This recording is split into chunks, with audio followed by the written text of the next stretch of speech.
Moving on, in response to the fiscal strain of the lagging economy, in a cost-saving measure, the state legislature of North Carolina has cut unemployment benefits. Specifically, the cuts have decreased the number of weeks residents can receive unemployment and the amount of the weekly payout. But the strategy appears to hurt those who, of course, could afford it the least. Arise News requested interviews with lawmakers who voted in favor of the cuts. However, none of them responded to our request. But one lawmaker who voted against the measure is with us via Skype, is State Representative Alma S. Adams. Representative Adams, thank you so much for taking some time with us. We do appreciate it.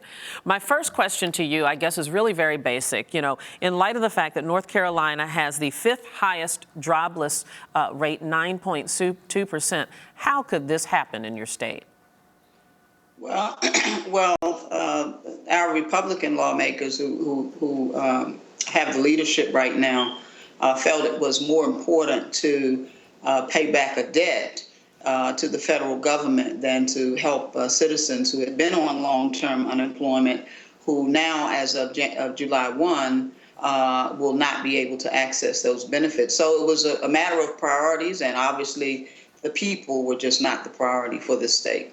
Yeah, it's just incredible. North Carolina is the first state in the nation to disqualify itself from collecting unemployment benefits. Can you talk to me a little bit about how many people this is going to affect, and give me some numbers about how much money that they will not be able to get as a result of this? Yes, we're talking about right now immediately about 71,000 people who will be impacted.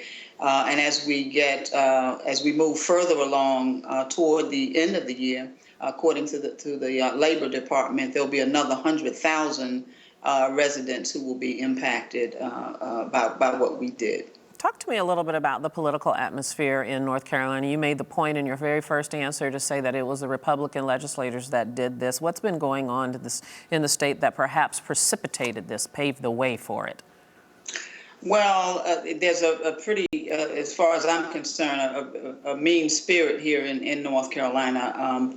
Poor people who have been left out in the cold, who've lost their jobs. North Carolina was impacted by the economy and suffered serious depression as a result. And people are just not able to find the work. There are about 3 jobs for 3 people for every job, which means that they're not plentiful here. We started our session in January by cutting the unemployment, reducing the amount of weeks, reducing the money that individuals could get. And then we did not increase or expand Medicaid. So it seems that the actions that we've taken have impacted poor people to a very adverse effect. It's the Republican legislature now has been in control for the past session, last year, and they did not have control for about 100 years. So I think they had a lot of things on their plate that they wanted to do, but unfortunately, the things that they wanted to do really have impacts our citizens in a very negative way. And so people who were depending on this money, $300, $400 a week, will actually have nothing. And some people have asked, well, what am I to do? What am I to do? This money I was using to feed my family, to pay my rent, the basic kinds of things. So the money was actually going back into the economy. We're going to be losing about $25 million a week. Before it's over, it's going to be about $6 billion. That is absolutely incredible. I imagine that there has been a public outcry against this. What's the next step? Well, people are coming by the thousands to the legislature every week. This effort started with the state NAACP.